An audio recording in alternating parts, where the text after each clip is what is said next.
Hi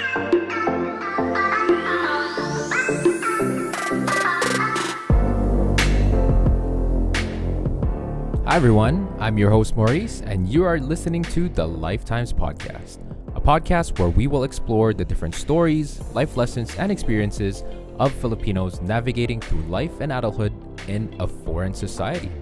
Thank you so much for joining us today, for tuning in on whatever podcasting platform you're using, Apple Podcasts, Google Podcasts, or on Spotify. If you haven't yet, please make sure to give us a follow on Instagram at the Lifetimes Podcast and to subscribe to the podcast on whichever podcasting platform that you are using. Thank you so much for the support, everyone, especially to those who have personally reached me on my social media for just sending me that message. Thank you so much for the support, and thank you for those kind messages because, as you may know, I'm not really a broadcaster. I'm not a host or whatsoever. I'm just doing this for fun, and it's great to see that there are those around me who are there willing to support not just myself, but also the show and the success of the show. So thank you so much for reaching out. And I do hope that I'm able to continue this series and able to share more stories of different Filipinos in the different walks of life. So thank you so much. And I do hope that you will enjoy today's episode. For today's episode, I will be joined by one of my close friends. I've known him for quite a while now, and he will share to us his experiences in moving from the Philippines to Canada.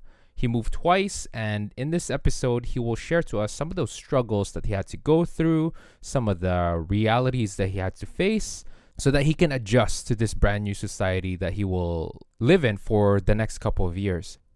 And while we're listening to the episode, hopefully we can gain some insight with the struggles and the difficulties that some immigrant families or immigrant teenagers, children have to face as they move to a completely different society and move to a different country.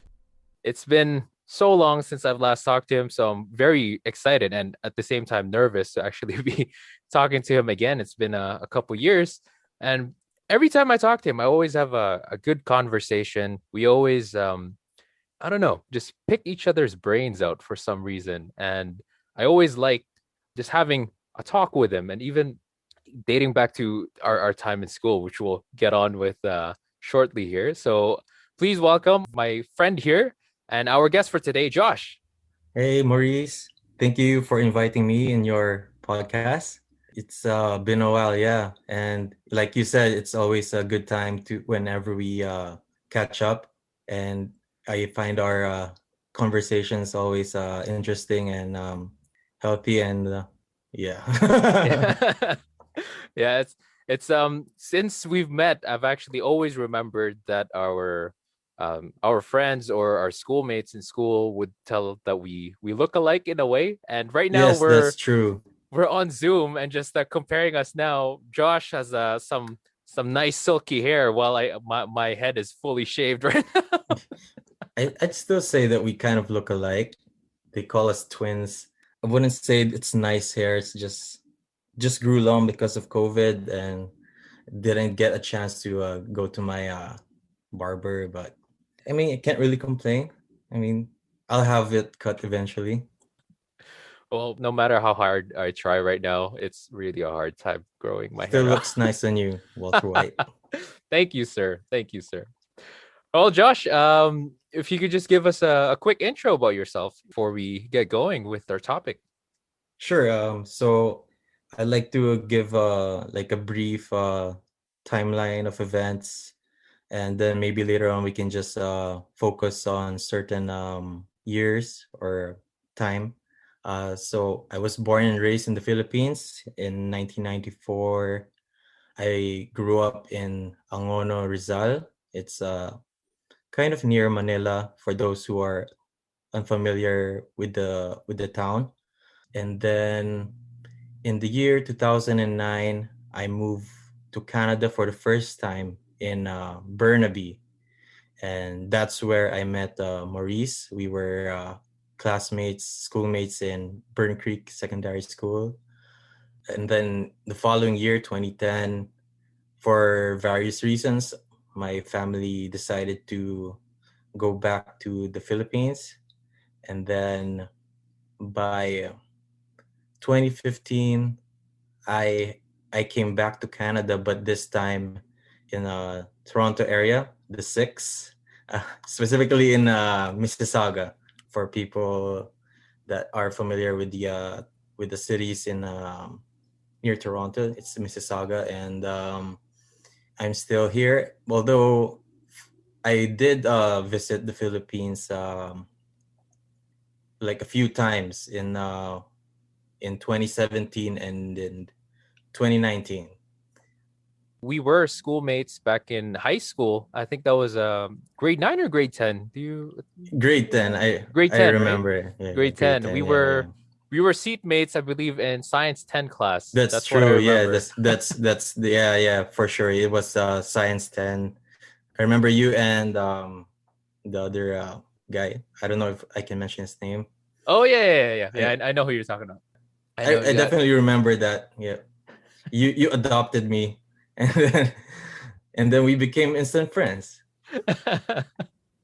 Well, let's just rewind a bit in that time in your initial move to Canada, because for myself, I I moved to Canada when I was 9 years old, and I continued my elementary school education here from grade 4, and then I went on to high school and then post secondary. But when you moved here from the Philippines, you were already high school in the Philippines, and you came here as post secondary. Is that Yes, right? yes. In 2009, I would have been in the junior year high school if I stayed in the Philippines. And then when I transferred it to Canada, that's grade 10. So 3 more years of high school, right?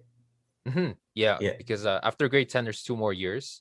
yeah. And in the Philippines, how many? Because I like I said, I had my schooling here. How many years of high school is it in the Philippines? Before it was only 4 years, but a bit recently, maybe I don't know, five years ago, they kind of mirrored how it's being done in other countries as well. So it's a bit longer now. I think maybe additional 2 years, like from grade school to high school. It's kind of like similar to Canada or the US now. There was an extra year added when you moved here. Is that about right? Well, When you moved? if I had stayed in Canada, yeah, that would have been an additional year. But yeah, since I moved back, it didn't really feel like an additional year. It just felt like it was my junior year in high school. So how was that? How was that move? If we could just dive into that, how was that move? Because like you said, you were in high school, and I know high school, that's where you build some strong relationships with your schoolmates, your friends. And having been a junior in the Philippines and having to move and go to a different country, obviously learn a different language and just go through that process of quote unquote starting all over again. How was that experience like? It was definitely an interesting year for me. So I would say overall, when it comes to academics, it was relatively easy. Workload wasn't that much versus what it was back home. As for adjusting, it was really, I'll be honest and say that it was difficult. Just to give some context, so when I studied in a small school, so from grade school to high school, it was the same school, and I was surrounded by pretty much the same set of people, my close friends. So every day from 7 years old to 14 years old, for the entirety of the school year, I get to see those same faces. And then when we decided to transfer, it was a whole new thing, a different environment, a different country. I get to meet other people from different ethnicities. And, it felt like I wouldn't see my relatives and my friends again. So from the beginning, it was hard in the sense that I was a bit, I would say I was a bit depressed. I was in denial of the fact that I'm no longer in the Philippines and I have to adjust here. You mentioned the workload in the academics. Can you compare the typical day in high school in the Philippines versus your typical day here in Canada when you move? Well, I can't speak for all schools in back home because Certain schools have different curriculums. But for my case, from what I remember, the schools would usually be from 7:30 to 4, and then I'd say a total of at least maybe 10 subjects. You have to take all of those subjects throughout the school year. Versus in Canada, per semester, you would only have four, right? And then come the next semester, it's a different set of subjects. And at the time, right, we had like a shorter number of years in high school. So I guess the topics were a bit condensed, a bit advanced relatively to students here. And so I would say that, well, most of the subjects that when we studied in grade 10, I think I was already familiar, like in math and science. So I didn't really have a difficult time keeping up with the lessons. Most of the subjects I've already tackled before. Yeah, I would say here, because we only have four subjects, we had a lot of spare time in our hands. Back home, it just for me it just felt really busy because again it was almost the entire day we were in school, and then we go home, we have homework, so we only have like a few time to rest. Versus here, I would say a lot of free time on my hands.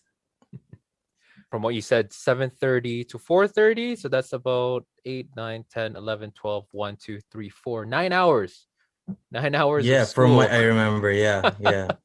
I mean, you have to exclude the lunch breaks and Oh yeah. short breaks. But yeah, it was loaded. It was So loaded. let's say we knock off 1 hour. That's still 8 hours. Yeah, and yeah. and I remember here we would have class back in high school 8:30, I think. 8:30, I think it 9. starts at 9 and Is it then 9? it ends at 3. 3, yeah. So And yeah, you 11. have enough time to sleep in the morning, commute, and then you get to go home early.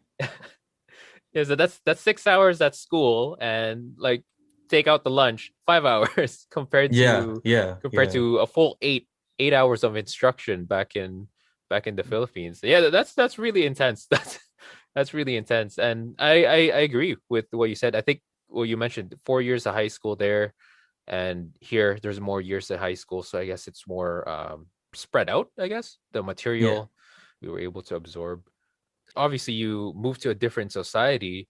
What would you say the hardest adjustment was, especially you yourself being a teenager back then? Like they say, teenagers, it's your prime. You're trying to discover yourself. You're trying to meet your friends that would be with you for many years, and just having to leave that. How was that adjustment like? This completely different environment. I feel like this part would be kind of like a drama phase. Just say whatever comes. That's one of the things we want to do, because for our fellow Filipinos, same as you, Josh, and I know there's many others out there who have gone through maybe the same or maybe worse experiences, or maybe milder experiences, but we want to shed some light to this to just show our listeners of how it was really like for a teenager having to leave everything behind, everything that he's known of, everything that felt comfortable with him, and just going to somewhere completely foreign and just starting again from scratch. Yeah. Well, like I mentioned earlier, I think the hardest part was thinking that I won't get to see my relatives and my friends again, like indefinitely. That thought that, well, for my friends, that they're still going on with their lives. They'll still see each other. They'll still be with the our teachers and still in the same school. While for me, I'm the only one that have to live differently. I guess that's kind of what saddens me a bit, like thinking that they're still together while I'm the one that went away. And at the time, social media isn't what it is today. We did have Facebook before, but it's not as It's not widespread yet, right? yeah, not that widespread yet. People didn't really share that much before, like with what's going on with their lives. Aside from Facebook, it was Multiply. I don't know if you remember that. It was like a blog post. So we did use those to communicate, and I did keep in touch with some of them, but we didn't talk, like every day. It was only occasionally, and when they do post, and I see the events that they're going through, like like a school activity, or maybe seeing them going out, and from time to time it saddens me a bit too. And for me, I wouldn't say I'm an introvert, but it just takes time for me to mingle with others. And again, I was in denial for a while that I already left the Philippines. In my mind, I still wanted to be there, and so I wasn't really open to the reality yet that I'm already living in Canada.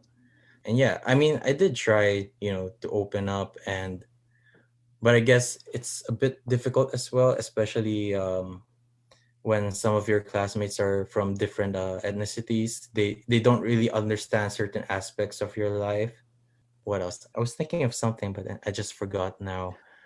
Yeah, maybe if it comes up again, I'll try to bring it up. But yeah, it was overall, yeah, it was challenging, but thanks to you and the rest, I found friends here, and it made things easier for me to accept the fact that I'm here now.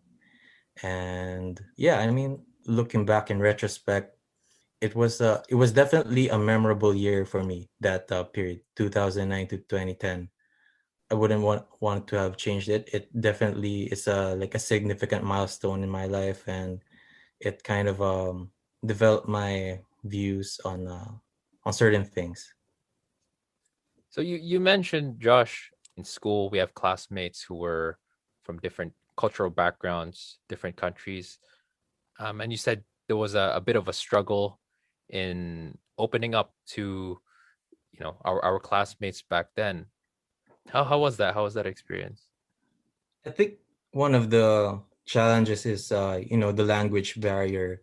Even though I know how to speak in English, sometimes things can get lost in translation. And you know teenagers have a certain lingo that, as someone coming from a foreign country, is not aware of yet. And what I did notice is there are certain cliques in class, right? Like, some people tend to go together, and that's why I found myself like more comfortable with fellow East Asians. Although I did, end up becoming friends as well with other ethnicities. For sure, it's easiest to be friends with fellow Filipinos, right? Because you can speak in your native language. You don't have to translate your thoughts into English. It's always that additional step, which kinds of makes it challenging for me. And for Filipinos, we have a certain humor that some might find, you know, borderline offensive, but it's with good intentions. Like, among us, it's not harmful, but you never know with other backgrounds, right? That's why my tendency is to just always filter what I'm thinking of and before I say things, because even though it's with innocent intentions, it might get misinterpreted, and worst case scenario, they might be inadvertently offended.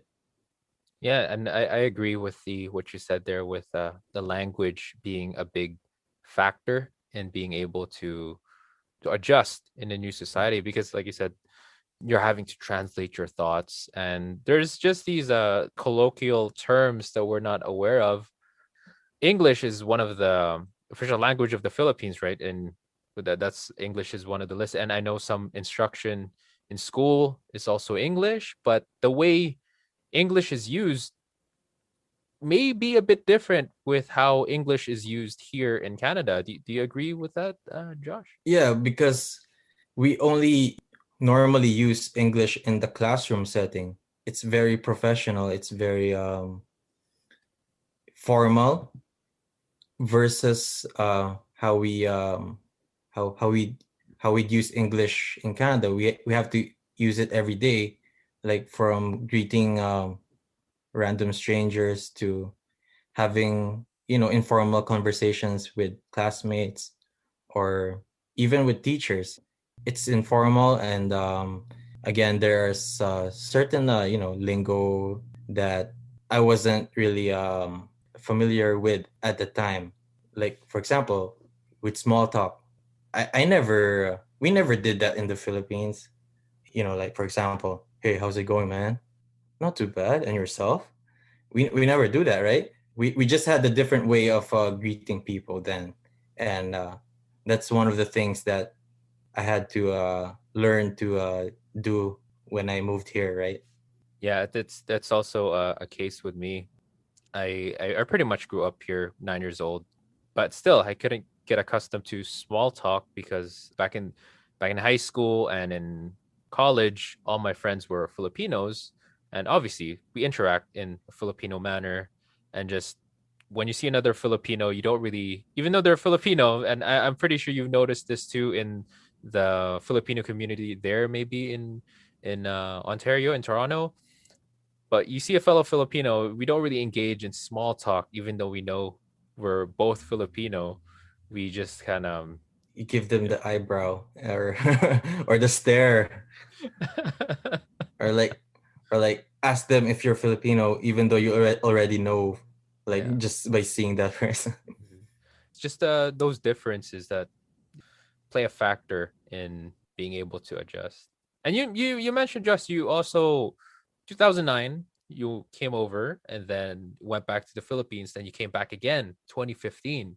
How was that changed like after I guess having seen Canada for a year or two first and then going back to the Philippines and coming back? Can you compare how that adjustment was the second time around?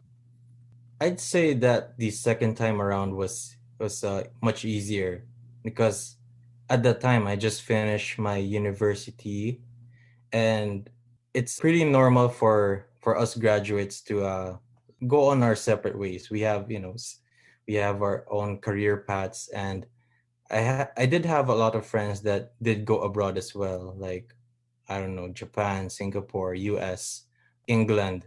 We're all over, and so it was pretty normal to we won't really get to see each other that much often anymore. We were done with school, and we had our own career aspirations. It wasn't like in high school wherein when I left, some of my classmates are still there. They were still studying. They were still together. Now it was different. One thing I forgot to mention earlier was the difference was in Vancouver we didn't have any relatives at all. Versus here we do have some relatives, although I didn't really know them back home. I just got to know them when I came here. Yeah, and that definitely did help, knowing that you have fellow family members. Kind of reminds you of home as well, right? It's like you never left. Yeah, and since we're done with school, it was time to work, time to get that dough, time to earn. And so, having work, you're pretty much busy most of the time, working 8 hours a day, and by the time you get home, you're tired, right?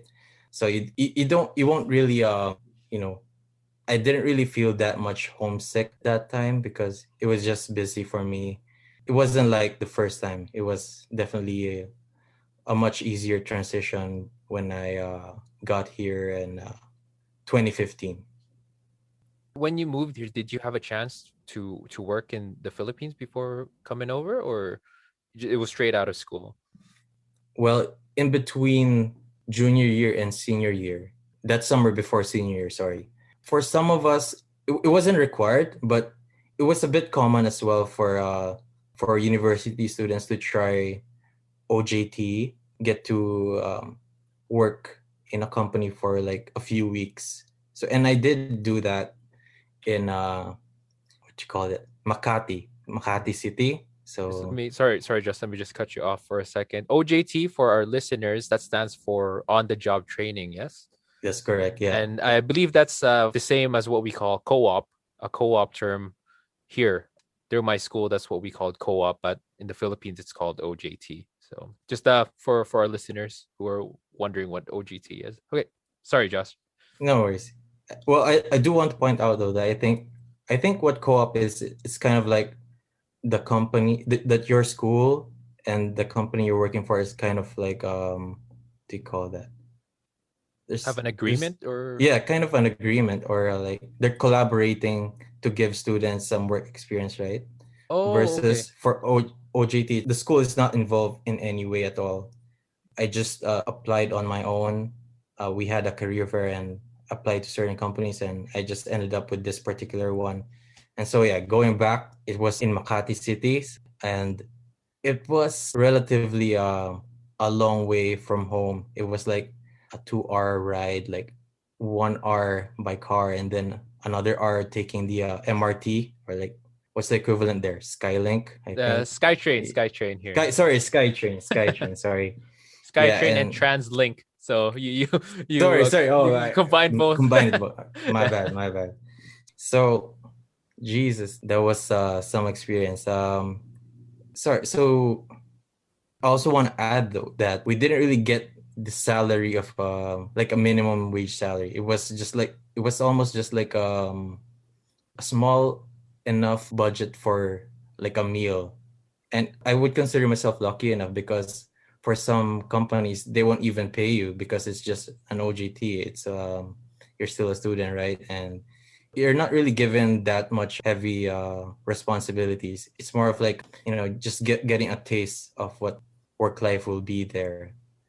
I was on OJT for maybe 5 weeks only. I did some office work, some computer software, and some filing. And imagine the Office series. It was relatively boring, but yeah, I mean, I still remember my manager there. She was friendly. We still greet each other from time to time on social media. I still remember as well my fellow OJT friends who were from different schools. Yeah, that was my only work experience back home, because normally in the Philippines it's uncommon to have summer jobs like we do in Canada. Back home was really more of a focusing on education first, and then after graduation that's when you look for a job. And most companies would have a program specifically for new graduates. They really anticipate fresh graduates. They have a particular set of jobs for those with limited work experience, and those are the kinds that we graduates often look for there. Versus here, you have the option to do summer jobs. And for some universities, I believe they would have, like you said, a co-op or internship that would maybe even span more than a year, right? So even before you graduate, some may have, enough work experience by the time you finish school. Again, that OGT for 5 weeks, that was my only what I would consider work experience there, because a few months after my graduation, I moved here, and this is where I really officially worked. So from my understanding, Josh, I guess OJT is more so as an internship as opposed to being a co-op. Is that about right? It's I closely would, more related yeah, to an I'd internship. say it's more close to an internship, yeah. Okay, okay. Although it would normally only span a few weeks, unless Okay. unless it was really a requirement from your school. Is a 5 weeks considered long, short? I think the minimum requirement is like around 200 hours. That's pretty normal for college students. Some tend to have longer, but I just stuck with 5. I didn't. It wasn't worth it anymore. I mean, I like the experience, but I would say that 5 weeks is enough. Yeah. And you mentioned your commute. 2 hours, that's just one way, right? Yeah, that's just one way. I had to wake up at 5, leave the house at maybe 6, arrive at the office at like around 8, finish at around 5, get home hopefully by, I don't know, 7 or 8, and then Depending on the traffic, right? depending on the traffic. Jesus. For our listeners who are unaware, traffic in Manila is bad. It's bad. And you were in Makati, right? And Yeah, yeah, that's yeah. It was far away from home. and you mentioned MRT, and here the train system is the SkyTrain. Just for our listeners, It's a lot different. They're both trains, but if you've taken the SkyTrain, there's a lot of room in there. But once you take the MRT, there's no personal space. Yeah, that's true. That's very true. Especially during the rush hour. I'm not kidding. I didn't have to move. People behind me would push me inside. So yeah, it just goes to show how many people are taking the MRT. And I've heard cases where you don't even have to hold on because just the number of people around you will keep you in place. That's Is that very about true. accurate? That's very true. That's very true. You'd swap faces, swap sweat. If you're lucky, your face won't be against someone's armpit or or body or whatever. If you're lucky, you can get that nice sweet spot in the MRT, close enough to the door so you can get out, but far enough so you won't have to deal with people going in and going out. What's a good analogy that we could use to just illustrate that experience of riding the MRT? Like a like chicken in tight barn. How about this? It's a very simple one. Let's say bubble tea or boba. So think of everyone as pearls, and we're all just concentrated in that lower in that cup. Yeah, yeah. That's how tight Yeah, it I is. guess. Yeah, I So guess. Yeah, I yeah, don't know. I that's can't think of an analogy that we could use to just illustrate like that a can of environment. stickos. A Mhm. can of stickos. Yeah, there we go. Yeah, yeah. A can of stickos, or yeah, very very crowded. And with the stickos, right? You put it upside down. If it's brand new, you put it upside down. That's not gonna fall. You won't Yep, see a yep, sticko that's fall true. down. That's the same Yeah, thing when you ride that's the true. Yeah, yeah, MRT. yeah, yeah. That's true. Yeah, it was really packed in there, especially during rush hour. Okay, sorry, I lost my train of thought. No worries, no worries. You went right into the working corporate lifestyle. You had your college days in the Philippines. 2015, you were probably around early 20s, right? Early 20s, your Yeah, yeah. early 20 adulthood. turning 21, yeah. So early adulthood. So you had some of those years in the Philippines. How does that compare that lifestyle that you were able to enjoy during your early adult years and having to move again here in your area, Toronto? Well, back home, we would have what would you call a kasambahay? Someone A a helper, right? helper. Yeah. We had a helper. So we had someone to do the cooking, the laundry, all of the chores. Although I did help, I just want to point that out. I wasn't a spoiled brat, but having moved to Canada, it's just us family members that would have to do all of that daily chores at home. So beyond work, some would do cooking, usually my mom or my sister. For me, I'd help with cleaning the bathroom, doing my own laundry, cleaning the carpet from occasionally, and if I'm up to it, I would iron my clothes as well. At the time, when you're a kid, you're not really aware of those are some of the things that you just take for granted. You're not really conscious of how time consuming those activities are really. Yeah, and all of the daily expenses, I was oblivious to that as a kid. I didn't know that I was living on, an all expense paid existence. And now I'm working and I have to pay my own bills. Yeah, again, you have to work, and outside of work, you have to do all of those chores. Yeah, and help the family out in any way I can. And just for our listeners listening, Josh mentioned they had a helper back in the Philippines. Just to give some context, just because someone in the Philippines has a helper, that does not mean they're like rich or they're very well off. And as a matter of fact, it was actually fairly common for households in the Philippines to have helpers with them at the Yeah, house, right? even for middle class families, it's pretty common to have a helper. Yeah, very common practice. And as you can see, what Josh mentioned earlier with his work life, wake up 5 a.m. and if you're lucky, get home by 8. So almost majority of your time awake you're outside the house, but there are things that needs to be done at home. Is that right, Josh? So that's why most families in the Philippines, they have helpers. Here in North America, when you think you have a helper at home, you're rich because you're able to afford that. But that's not the case in the Philippines. So just to give some context to what having a helper means in the Philippines. So I guess you don't feel as homesick anymore, like you mentioned, eh? Right now, not so much as as back in 2009. I guess because I'm also aware of the difference when it comes to salary. Here, I did probably earn 3 to 4 times what I would probably earn back home.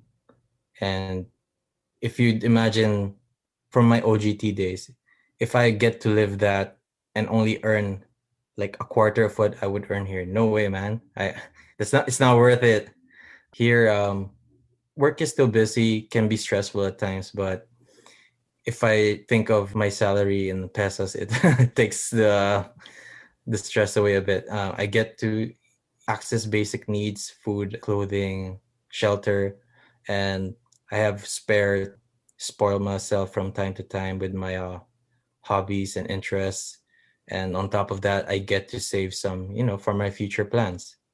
I don't think I can do that back home, although, of course, I definitely try, but the comfort that I have here now is something that I don't know, it would be much harder to attain back home or would take much longer time to reach this point if I had stayed there, if I didn't leave in 2015. The economy as well plays a big role in career. Yeah, I'm really happy for you, man. And actually, this story I'd like to share. You went back to the Philippines what year? After your first move?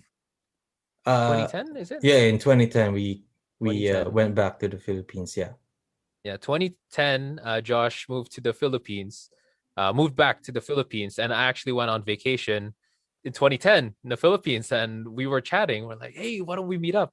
Never happened. And yeah, then yeah, yeah, yeah. 2014, I come home again, and you were still in the Philippines. Tried to meet up again, also didn't happen. Yeah, you left your 2015, phone somewhere.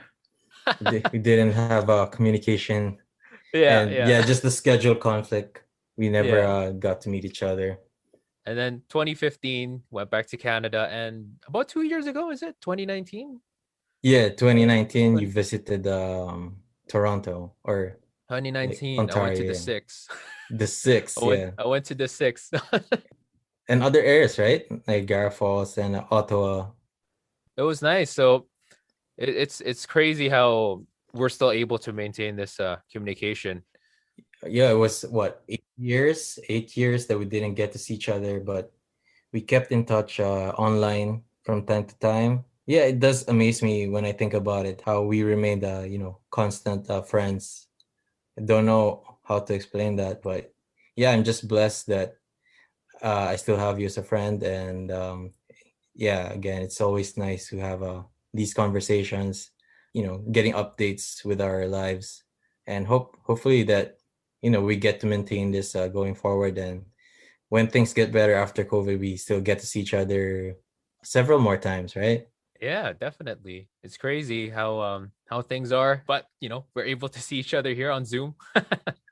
So it's very nice. And Josh, it's my pleasure to have you here on the show. And this is my goal for the show is to just have young Filipinos, let's share our experiences because there may be other Filipinos are out there or even other ethnicities who may listen to the show who may be going through the same thing, who needs that support just to let them know that what they're going through is not foreign, it's not unique to them.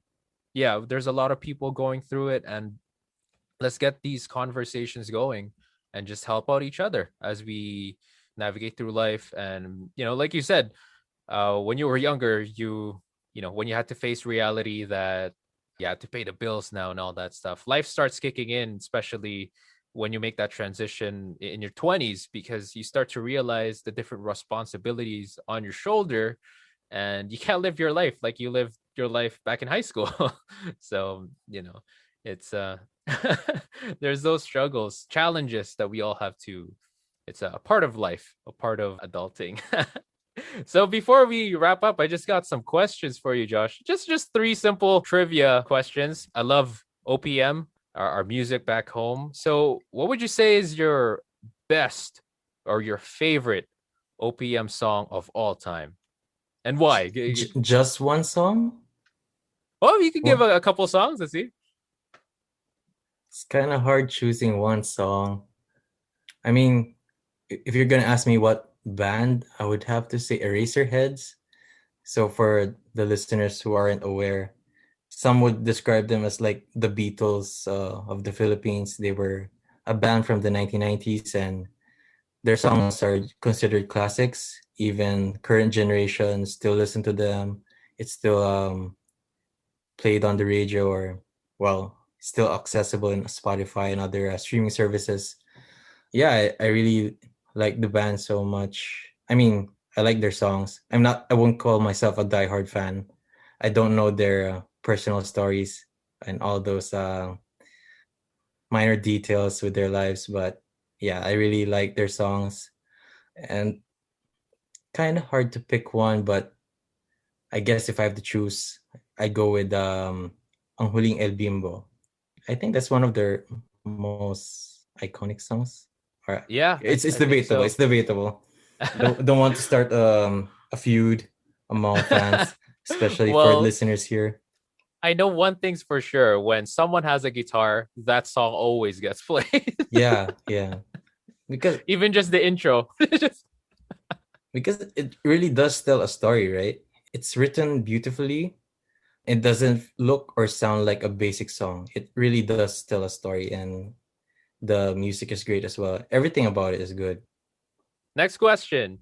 A movie or a TV show recommendation, or just your all-time favorite? People are divided for with this show, but I would definitely recommend our listeners to watch The Office US version. It's cringy, but I like it. For those who are not aware, it's about a boss. The boss is basically everything bad about a manager, like self-centered, all those bad stuff. And the show kind of revolves around how his employees like deal with that on a day-to-day basis. One of the things I like about the show is it's kind of like a mockumentary. Like for the first few seasons, I would say first four seasons, it really does feel authentic. It just shows those mundane moments in an office setup, and I guess that's kind of what other fans liked about the show as well. Yeah, it's on Netflix. You should definitely watch it. I would say the first season is the one that is the hurdle.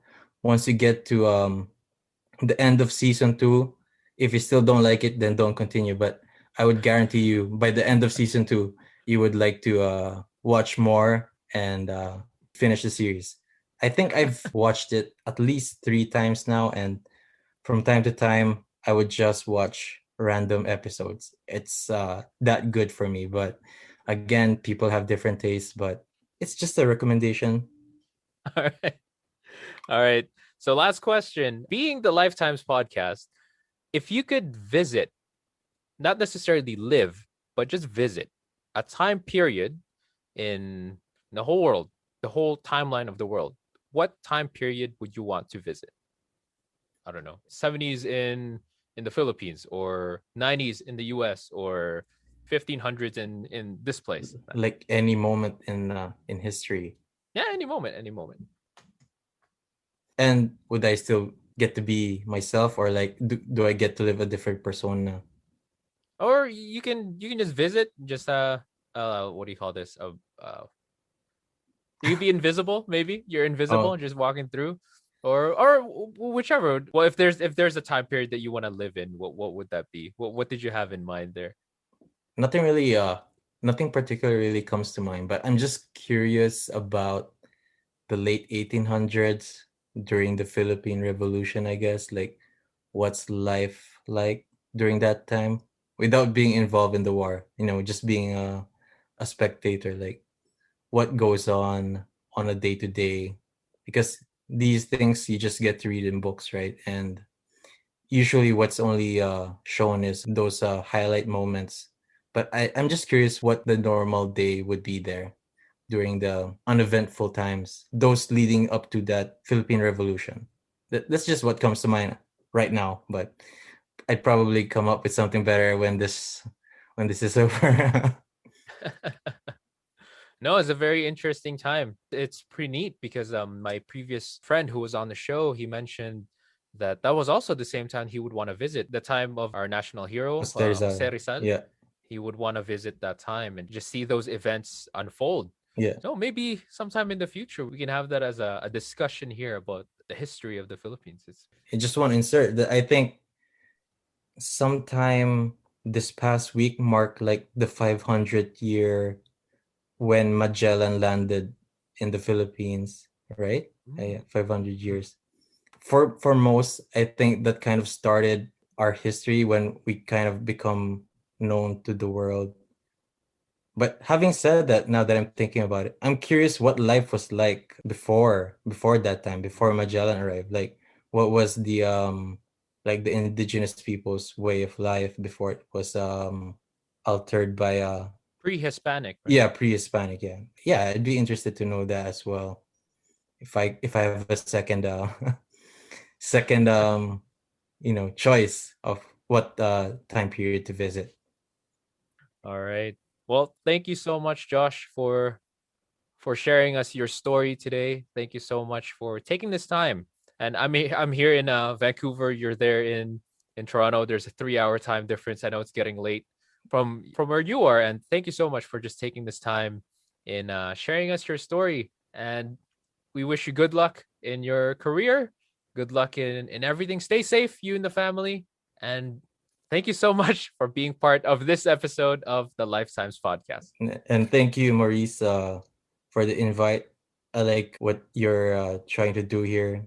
I agree that we all have different experiences and circumstances, and we can never really understand fully what someone else is going through. But having a podcast like this kind of makes it a bit easier for us to understand others' experiences, and it's something I'm also interested to know.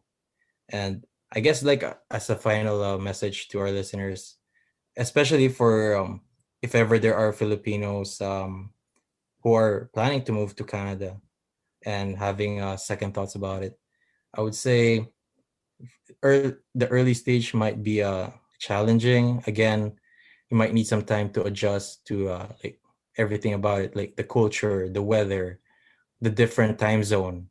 But in the end, I think you will have a good future here. So yeah, I just want to say that as a piece of like, I guess, to give comfort and assurance to those future immigrants that Canada is a good place to be in.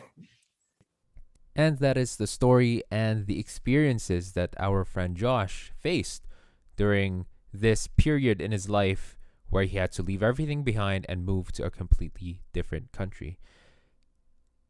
It's, it's hard enough to move different schools, especially when you're a teenager, you're in high school, moving from one high school to the other, having that sense of starting all over again, having to meet new friends, having to adjust to a new environment. I mean, that's hard enough to do as a teenager. What more can it be when you're moving to a completely different country, leaving everything behind, leaving all your friends behind, leaving all your relatives behind, leaving everything? You have to learn a new language, you have to learn the customs, you have to learn the culture, you have to learn the different nuances. It's hard. And this is really one of the things that migrant Filipinos, especially the young teenagers, face when they move to a different country, and in this case, when they move to Canada. The younger they are that they move to a different country, the easier it is to adjust because they're just children. But the older they get, you're a teenager, it gets harder. If you become an adult, it gets much harder. And these are just some of the things that our fellow Filipinos face, and it would really help if For us here, we are able to help them make that adjustment because, like in the case of Josh, he came here not knowing anyone, no relatives. He doesn't know anyone and he has to adjust, he has to learn new things. So, I encourage our listeners, if we ever encounter a fellow Filipino in this situation, let's help them out. Let's help them out in adjusting. Let's not make fun of them because they can't speak full English or they can't speak the colloquial English. They may not know the different slang terms that we use. Their English may be different because, like what Josh said, they use English in a very formal setting, not as a casual, they don't use language in casual talk, but it's very professional. So there may be a possibility that you will encounter a fellow Filipino who'll be speaking really uptight English. That's not their fault. That's how English was used in the country, and that's all that they know, and that's what they have in their arsenal to adjust to this new society. So if we see a fellow Filipino, especially if they are a teenager, new to a different country, foreign society, let's be there to help them out and help them adjust in this new society. I hope you liked that episode, and please don't forget to subscribe to the Lifetimes podcast on whatever podcasting platform you're using, Spotify, Google Podcasts, or Apple Podcasts. And also make sure to give us a follow on Instagram at the Lifetimes Podcast. Bye for now.